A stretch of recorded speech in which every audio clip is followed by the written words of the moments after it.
Bonjour à toutes, bonjour à tous. Good morning, everyone. My name is SAGNIER. I was in charge of co-piloting Theme 2 in situ measurements with Sébastien, who can't be here today.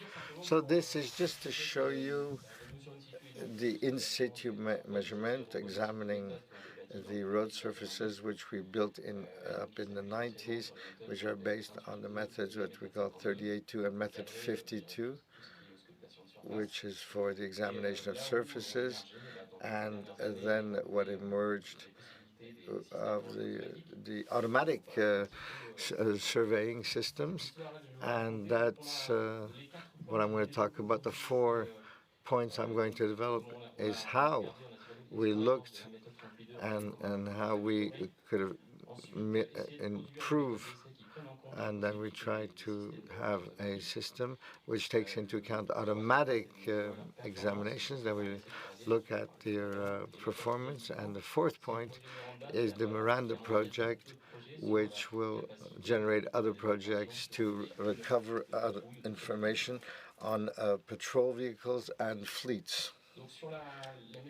For the 38.2 method, we have part of DVDC. We looked at all the limits we saw, how we could improve this method. So I'm going to go very quickly. We propose an MR 38.2, so it's an updated version, which doesn't impact method 52. So you have 5 methods. We tried to simplify. We went from 6 to 5 methods. We have the table here, which shows the types of methods we use based on the level of the amount of examinations and the level of the networks and the specificities of concrete or cement. What we saw is we saw all of the limits when we apply 38.2, which is a visual method, and there's a non-negligible human factor. And of course, this brings up problems in terms of training, homogeneity in examination. And we trained a lot of operators, and we saw that we had gaps between different operators, and it was difficult to homogenize the examinations. And we had an interpretation at the time. We had of a linear state of the road pavements. And so since the 90s, we saw all of the new automatic examination periods for deformation, and increasingly, I don't know if you hear me properly, with the new laser technology at the beginning of the 21st century, we were able to digitize the surface of the road networks with results close to 1 millimeter. To represent that, you have here a presentation in gray, the technologies that we had in the beginning of the period just after 2000. And so we have an approach in 3D and automatic detection of deterioration. So it's obviously a revolution for us, because we can have a surface reading of information. And we see on the right, it's a lot of data. And so the idea of this project is to work on a examination or test method. Now, the development is to have a surface evaluation of deterioration. To be able to quantify that, we have a grid matrix to divide up the road with 25 meters per side. Then we can severity calculations based on the information contained in the basic meshes, and then to group these together to give us aggregate data. That all of these principles allow you to produce by 10-meter increments summaries in square meters and no longer in linear meters. Here I have the representation of an image that's given by the LCMS, which is a 3D image.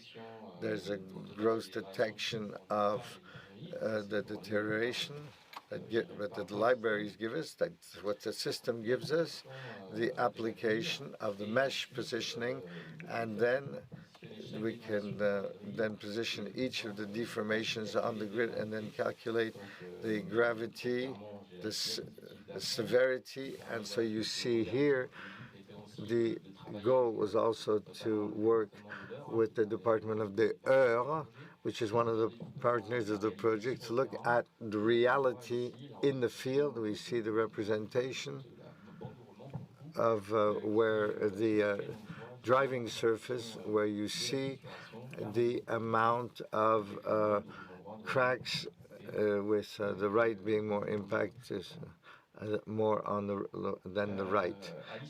At the end of the project, we were able to propose a test method which looks at all of the cracking, bridge cracking, and various kinds of cavity, the various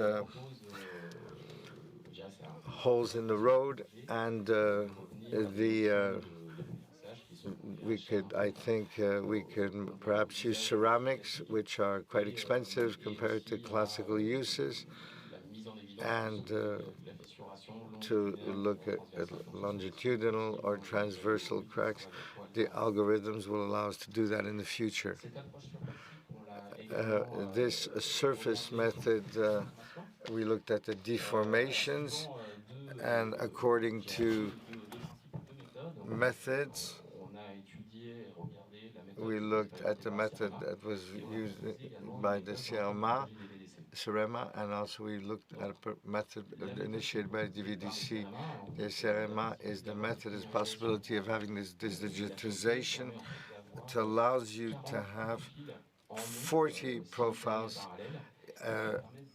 in length, and which allows you to have the classical with waves. So we have 40 length profiles we see in red here. On the graph, we see the red, the zones that are more impacted by deteriorations and deformations. That's a first approach. The certain one is in this DVDC, is a method of sliding rules method, which were traditional methods, but we did it for the entire service, both cross and for cross cuts and lines. So we see all types of deformations, like flash, things that are either up. You have the possibility of classifying the deteriorations, because we have a spatial representation, so we have new indicators, and do that. That allows us also concretely where the driving surface has. That's where the tires, the axles, and it's often modeled on to find it in real terms. And then we looked at the couple of deteriorations, and all of this information helps us to see the engineering firm. I thought I was near enough. Okay. Sorry about that. Now, the fact that we have this level of detail allows us to propose maintenance proposals that are truly adapted for aggregate or linear approaches. We couldn't advise on the type of maintenance needed. So the conclusions now on this surface evaluation, we have something that's more precise, better understanding of the phenomena, and that gives us a preventive approach to anticipate on evolution. Now, we haven't reached the very end, because for we have two approaches for deterioration between CERAMA and DVDC. So we have to evaluate the 3 deformation approach in situ, and we have to cross-reference these deformation deterioration descriptions, and we have a method so that those who are involved in repairing the surfaces can bring these into their specifications. The other big point in the project with l'ASFA to work on the precision of these devices. We have so much information that is delivered when we have to be able to know what the level of precision is, accuracy, and so the SMS and the device we use, we organized with APRR and SAMA, which is here. We looked at do a convoy of assessment on the same day using laser techniques for 7 sections of 10 kilometers each. With section 4, we went where we did 3 runs, so we saw how this can be reproduced. And 3 levels of deliverables. This system gives us indicators by default, which is the results of libraries that are given by the supplier. We wanted to look at the results through the DVDC methodology, which I presented, and also to look at the precision on ASFA specifications, which most of the operators have to deliver, or all the operators have to deliver. The interest of this is to create an analysis platform of data, because we hope that in the future we'll be able to reproduce these trials. And however, it's a lot of data that needs to be processed and have a platform that allows us to have these results quickly. That's what the CERAMA did during the project. I'd like to ask you, if you don't mind, to concentrate on the graphs. You'll have the conclusions just afterwards, but let me say that we have a bit of work to be done so that we can be as precise as possible with these devices. We're rather optimistic as to the trends, but there is a bit of work that needs to be done.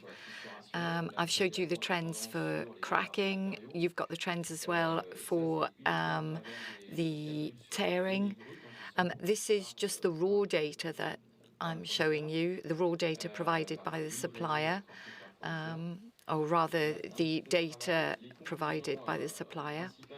The main conclusions, nevertheless, that we draw from these tests, and it's the first time we've ever done it, it's an innovative and collaborative approach, and it's also the very first evaluation that we're able to carry out on the dispersion of the results provided by these devices. We've got 2 months left to be able to better analyze and come up with final results on the dispersion and on how precise the results are able to be.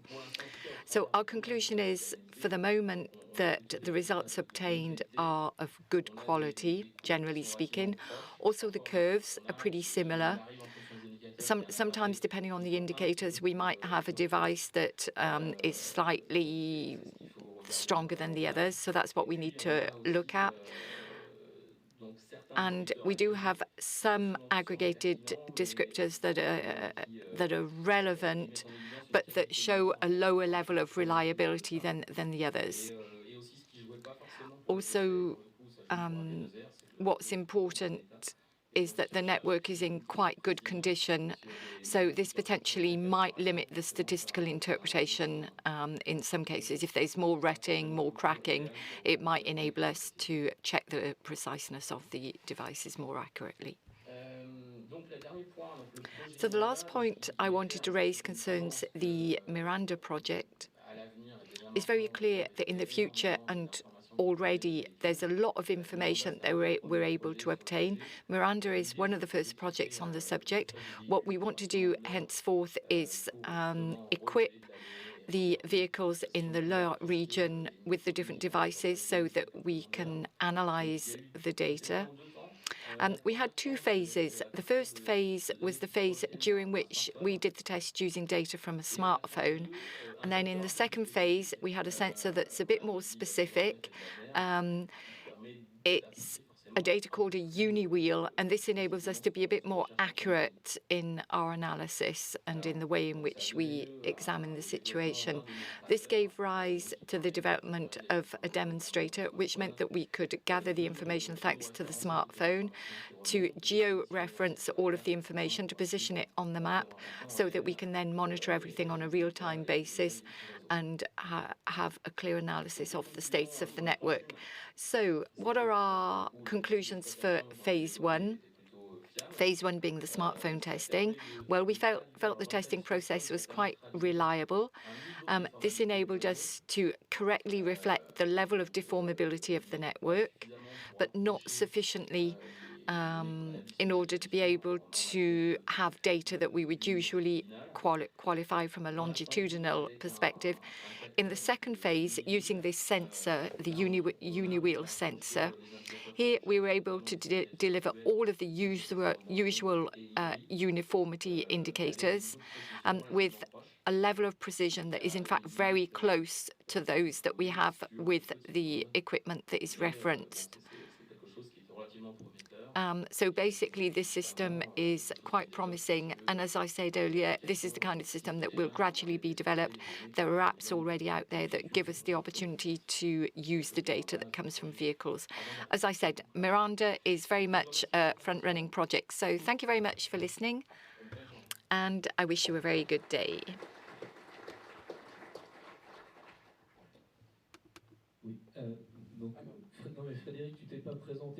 Frédéric, you didn't introduce yourself, so if you don't mind, you're way too humble. Frédéric Sagnier from Colas. And Frédéric really has been one of the cornerstones, working very hard on all of the analysis methods. I think it's very important for everybody to know. I apologize. Part of what I said you weren't able to hear. Yes, we were able to hear. Also, it was interesting what you said about the smartphone. The University of Gustave Eiffel, Jean-Marc Martin in particular, works on this. Yes, sorry, I didn't quote him, but all of our documents will be made available and we refer to him in that.